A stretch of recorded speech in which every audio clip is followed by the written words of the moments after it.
안녕하세요. 사랑하는 나그네 교회 교우 여러분, 그리고 하나님 말씀을 기쁨으로 같이 읽어가는 그리스도 안의 형제 자매된 교우 여러분, 오늘 우리가 읽을 주의 말씀은 디모데전서 3장입니다. 목회 직무가 어떠한 것인지에 대해서 1장부터 교훈을 이어왔는데, 3장에서는 감독 및 집사의 자격 요건에 관한 교훈을 제시합니다. 1절부터 보겠습니다. 미쁘다 이 말이요 곧 사람이 감독의 직분을 얻으려 함은 선한 일을 사모하는 것이라 함이로다.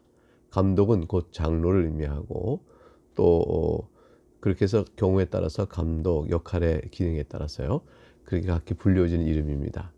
감독의 직분을 얻고자 하는 것은 선한 일을 사모하는 것이라 말씀합니다. 왜 이것이 선한 일일까요?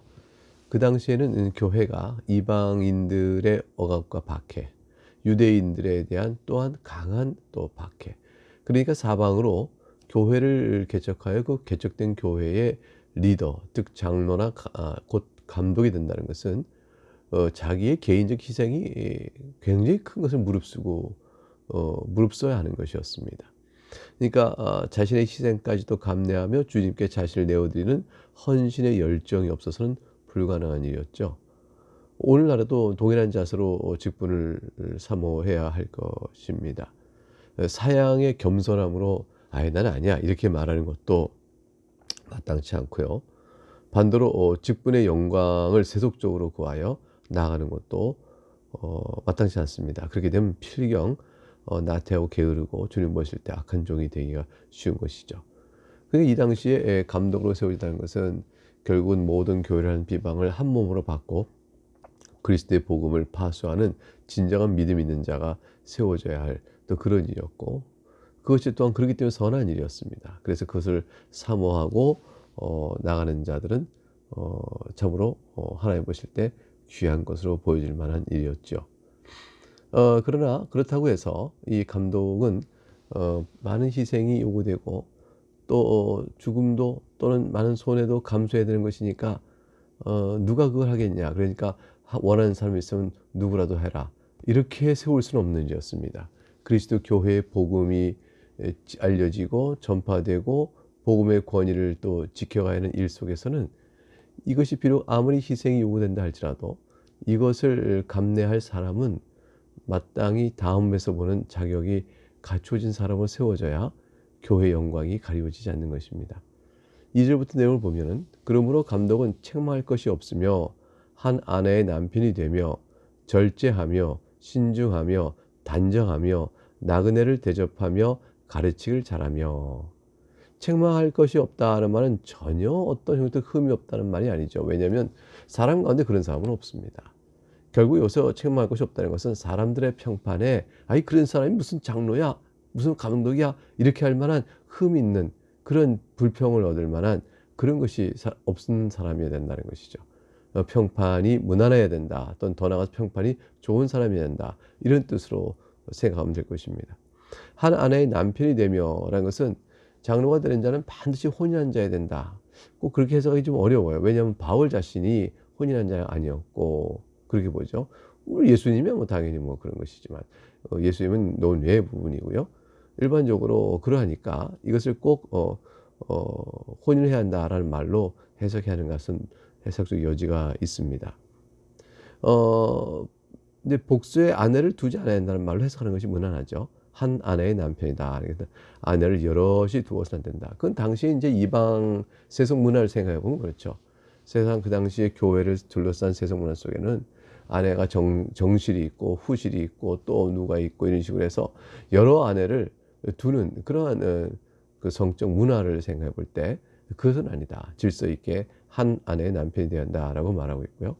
절제하며 신중하며 단정하며 나그네를 대접하며 가르치기 잘해야 한다. 이게 다 절제, 신중, 단정, 이 셋은 다 성격적 측면을 말합니다. 성격이 급하거나 폭발하거나 그런 사람이 아니고 자신을 다스릴 수 있는 사람이 된다는 것이죠. 내적인 통제력이 있어야 한다. 그러니까 이제 교회에 감독된 자가 막 화기가 품고 절제와 통제를 못하는 사람이라면 교회 안에 유익보다 해를 끼치게 되어지겠죠. 나그네를 대접한다는 것은 교인은 물론 이웃을 사랑하고 관용하는 마음이니까 이기심으로 똘똘 뭉친 사람은 안 된다는 거예요. 항상 자신의 이해관계에 유익이 된 것만 보는 사람은 절대 나그네를 대접하지 못합니다. 그런 사람은 좋지 못하다라는 것이죠. 가르치기를 잘해야 한다. 복음의 진리를 잘 분별해야 되는 사람이 된다는 것이죠. 왜냐하면 당시에 얼마나 이단들이 많고요. 당시에 각종 거짓된 것으로 이방이나 유대인들이 복음을 훼손하고 있었습니까? 그것을 방어하고 교인들의 영혼을 보호하려면 가르치기도 잘하는 사람이어야 하는 것이죠. 3절에 가니까 술을 즐기지 아니하며 구타하지 아니하며 오직 관용하며 다투지 아니하며 돈을 사랑하지 아니하며 이어 나옵니다. 술을 즐기지 아니하며 이게 절제하지 못하는 사람들이에요. 술 자체를 아예 못 먹게 하는 사연은 아니었어요. 근데 술을 절제하지 못하고 먹어서 이게 취해버린 사람이 되어서 술을 임박이듯 즐겨하는 사람이 아니어야 된다는 것이고요. 구타하지 아니하며 이거 술과 관계된 거죠. 술 먹고 이게 주사를 부리면서 혈기나 기질을 마음대로 부려 물리적인 폭력까지 행하거나 언사가 거칠어진 사람은 안 된다는 것입니다. 뭐 술을 먹지 않아도 그런 사람은 물론 당연히 안 되는 것이죠. 오직 관용하며 부드럽고 너그러이 살펴 사람을 이해할 수 있는 사람이 되고요. 다투지 아니하며 이 말다툼을 자꾸 해서 논쟁을 일삼고 자기가 항상 앞서다는 얘기를 하는 그런 사람들이 아니고요. 돈을 사랑하지 아니하며 일만하게 뿌리라고 돼 있죠. 그래서 베드로전서 5장 2절에는 양무리를 치라. 그러나 더러운 일을 위하여 하지 말라. 오직 즐거운 뜻으로 하라고 명했습니다. 4절에 보니까 자기 집을 잘 다스려 자녀들로 모든 공손함으로 복종하게 하는 자라야 할지며 5절에 사람이 자기 집을 다스릴 줄 알지 못하면 어찌 하나님의 교회를 돌보리요. 자녀를 잘 다스리면 결과는 자녀들이 공손한 태도로 부모의 말을 잘 따르게 되어집니다. 그것은 자녀를 화가 나게 분이 나게 하지 않는 것이죠. 그래서 자녀를 분이 나게 하지 마라. 자녀를 화가 나게 하지 마라. 자녀 마음속에 이게 억압으로 하여 인격적 상처를 주게 되면 그렇게 되는 거 아니겠어요? 그런 일 없이 자기 집의 자녀를 온유함과 관용으로 잘 다스리면서 또 무게 있는 권위도 유지할 수 있는 그러한 사람으로 되어야 할 것이다 라고 말합니다. 6절에 새로 입교한 자도 말지니 교만해져서 마귀를 정죄하는 그 정죄에 빠질까 하며 됐어요. 새로 입교한 자는 믿음과 복음의 뿌리가 아직 단단히 내리지 못한 자죠. 그런 자들이 먼저 이 중요한 직무를 맡게 되면 교만하게 되어지고 따라서 마귀가 비방하고 교만한 자라 정죄받던 대로 그런 정죄에 빠지게 되어집니다. 사랑하는 교우 여러분, 복음은 단순 지식이 아니고 경험이 필요합니다. 삶 속에 뿌리 내어지는 많은 경험 속에서 신앙 인격이 연단되어지고 성숙해져 갑니다. 말씀의 지식을 듣고 배워 마음의 기쁨으로 되어져서 신앙을 고백합니다. 그리고 진정으로 믿는 사람이 되었습니다.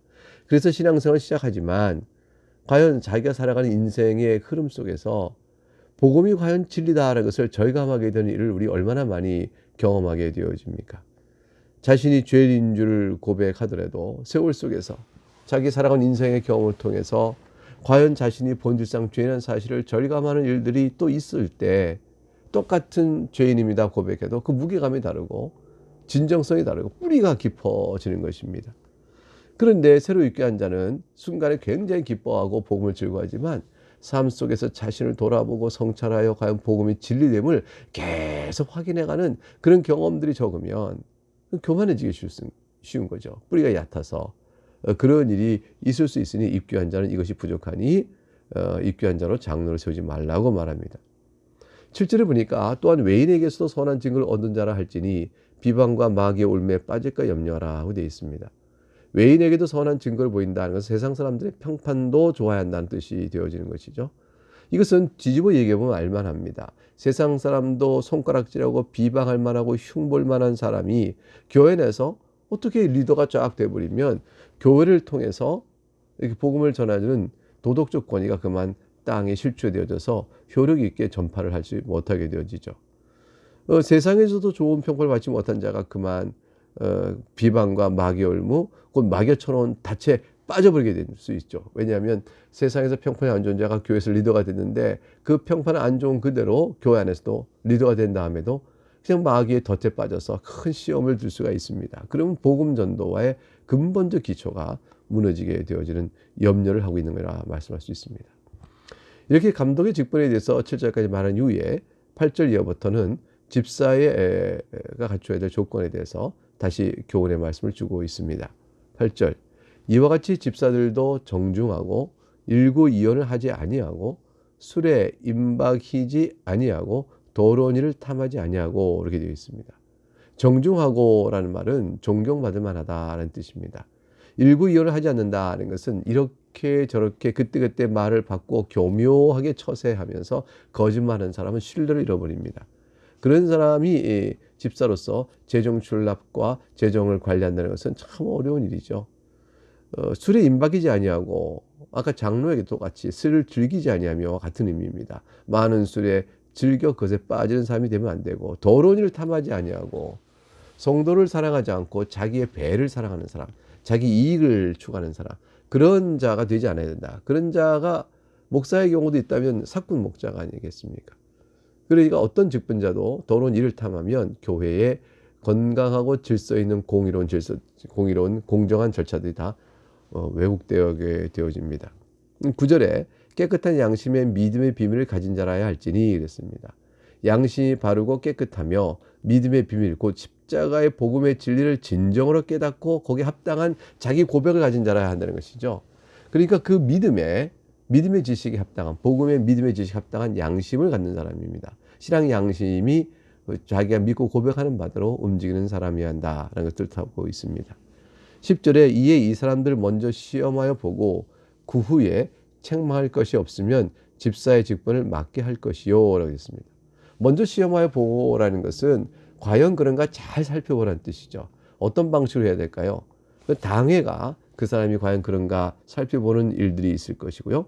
또 공동회에서 교인들이 선출할 때도 과연 그런가 잘 살펴보라는 것입니다.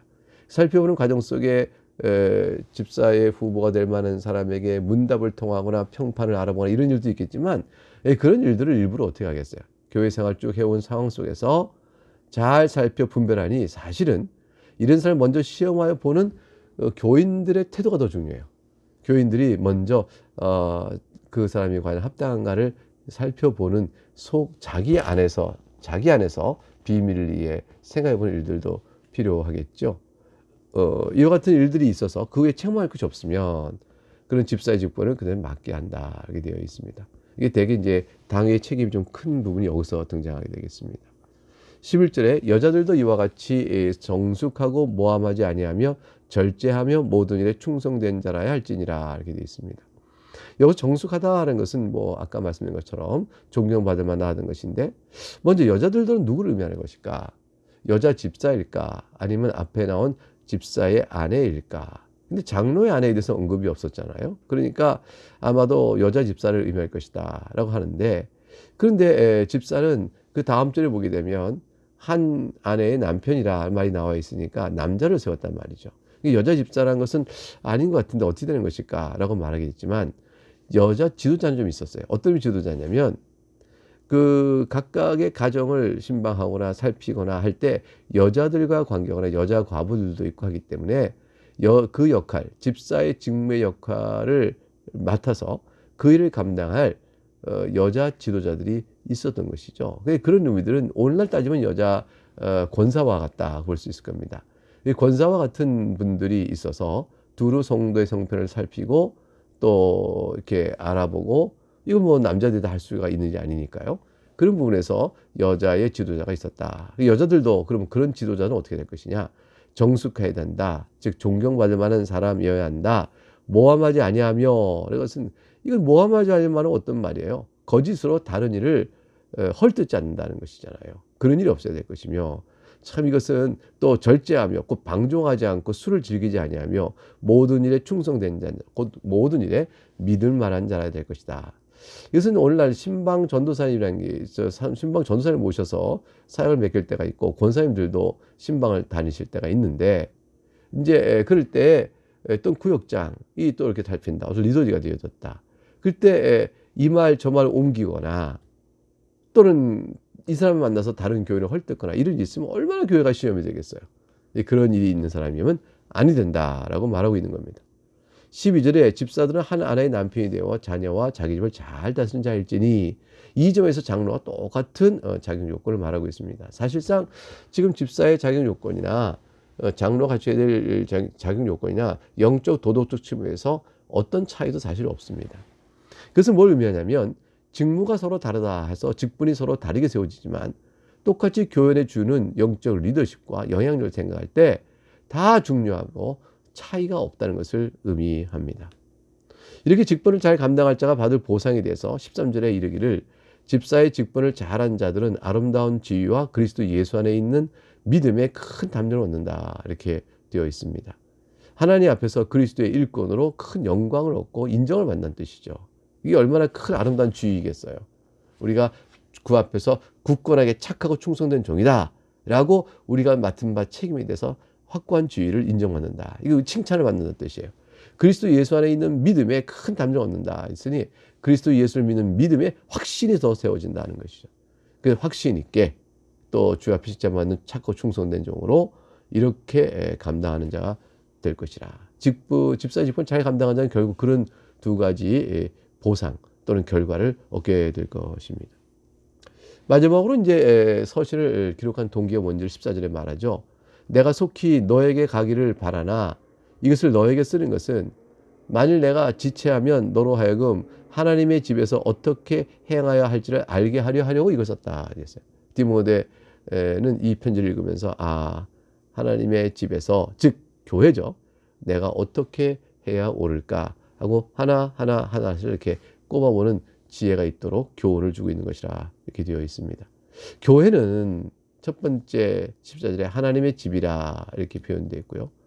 둘째로 15절 하반절 가니까 이 집은 살아계신 하나님의 교회예요. 그랬으니까 하나님의 집이고 살아계신 하나님이 그곳에 계시다라고 말할 수 있는 하나님의 교회가 되어집니다.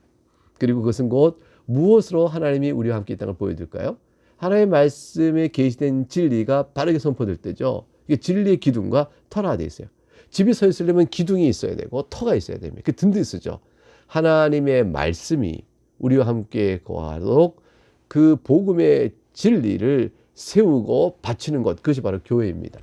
교회는 교회의 내용을 무엇으로 볼까요?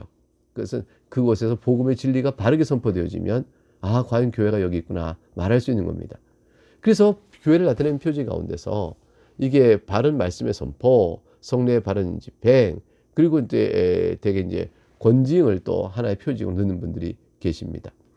자, 이렇게 될 때 어쨌건 교회가 결국 성례도 바른 말씀에 따라 이어지는 것이기 때문에 진리의 선포가 온전해질 때 비로소 그것에 교회가 있다고 볼 것입니다. 만일 그 교회라고 이름은 내세웠으나 진리가 복음의 진리가 아니고 다른 것이 엉뚱하게 나온다면 우리가 그것을 어떻게 볼까요? 진리가 아니고 교회가 아니다 이렇게 말하지 않겠습니까? 바로 그렇게 되어지는 것이라 볼 수가 있죠. 마저 16절은 너무너무 아름다운 하나님의 찬송시 송령이 이어져 옵니다. 크도다 경건의 비밀이요. 우리가 믿는 바 신앙의 내면 속에 담고 있는 비밀이 있는데 이것은 믿는 자만 아는 거예요. 믿지 않는 자는 들어도 깨닫지 못해요. 그렇지 않다는 이가 없도다. 자, 볼까요? 그는 즉 예수 그리스도께서는 성자 하나님께서는 육신으로 나타난 바 되시고 무슨 말일까요? 성육신하여 우리에게 보인 바 되셨습니다. 영으로 의롭다 하심을 받으시고 이건 예수님의 무죄성을 의미하는 거죠. 육신으로 나타나셔서 우리의 죄를 대신 짊어지고 죽으셨으나 본래 그는 의로우신 분이요 거룩하신 하나님의 영이 사람이 되신 분이십니다. 그래서 그는 영적인 관점에서도 완전히 흠이 없는 의로우신 분이요 본래 그가 육신으로 오신 분이시지만 거룩한 성자 하나님이시니 완전한 영이신 참 영이신 하나님이시며 의로운 자이십니다 라고 말하는 것이죠. 인성과 신성의 두 가지 측면을 얘기하게 되면서 예수님의 신비, 존재의 신비를 말하고 있는 부분입니다. 그리고 천사들에게 보이시고 만국에서 전파되셨다. 이게 복음의 전파와 확신을 확장을 의미하는데 본래 하나님이신 성자 하나님께서 육신으로 사람이 되시어 부활하시고 승천하셔 의로운 구주임을 만방에 전파하고 알리셨다라는 뜻을 나타내 보입니다. 세상에서 믿음 바 되시고 세상은 그를 구주요 믿음의 대상으로 고백하게 되어지고 영광 가운데 올리셨으니 곧 승천하셔서 하나님 우편에 계심으로 우리를 지금도 돌보시고 계신다. 이 놀라운 이게 바로 경건의 비밀이에요. 이거를 그대로 찬송 올리고 있습니다. 그러니까 지금 대조를 보게 되면 육신으로 또 영으로 나타난 바 되고 어렵게 되시고 대조가 되고 있죠. 천사들에게 보이시고 만국에서 전파됐다. 천사들에게 또 만국에서 이렇게 대조가 되면서 보이시고 전파되시고 세상에서 믿음을 받으시고 또 영광 가운데 올리셨다. 세상과 영광. 세상에선 육신 가운데 있을 때니까 그가 굉장히 어떨까요? 천해 보였지만 영광 가운데 계셨죠. 그러나 세상에서 고난의 종으로 있었던 예수님께서 믿음의 대상의 구주가 되시고 영광 가운데 하늘로 승천하셨다. 이렇게 되어서 대조가 되어지면서 그 시적인 구성으로 되어 있습니다. 이게 찬송시죠. 아름다운 찬송시가 이렇게 디모데전서 3장 마지막에 주어져 있습니다. 이 찬송시를 통해서 복음을 맡아서 전하고 가르치는 디모데에게 목회적 직무를 어떻게 감당해야 될 것이며 앞서 나와 있던 장로와 감독의 직분이 얼마나 소중하여 이 권면의 말씀대로 어떤 분들이 되어야 되는 것인가 이런 것들을 우리에게 말해주고 있습니다. 이 말씀 앞에서 내가 여기 합당하다라고 말할 자는 아무도 없겠죠. 우리 가운데는 다 흠이 많고 연약해서 과연 내가 그렇다 이렇게 말할 사람은 아무도 없습니다. 그러나 이 말씀의 진리됨을 받고 그 안에 자기의 부족을 주 앞에 내어놓고 기도하고 겸비한 마음으로 오직 그리스도의 심장으로 그리스도를 본받아 섬기는 마음으로 서 있다면 여기 말한 모든 요건들을 부족하고 흠이 많지만 우리가 따라가고 이끌려가고 또 방향성에서는 동의하여 나가기 때문에 일꾼으로 세워짐에 족하다 하지 않겠나 싶습니다. 네, 이 말씀을 또 우리 함께 들었습니다. 내일 다시 또 만나서 귀한 말씀을 즐겁게 읽겠습니다. 감사합니다.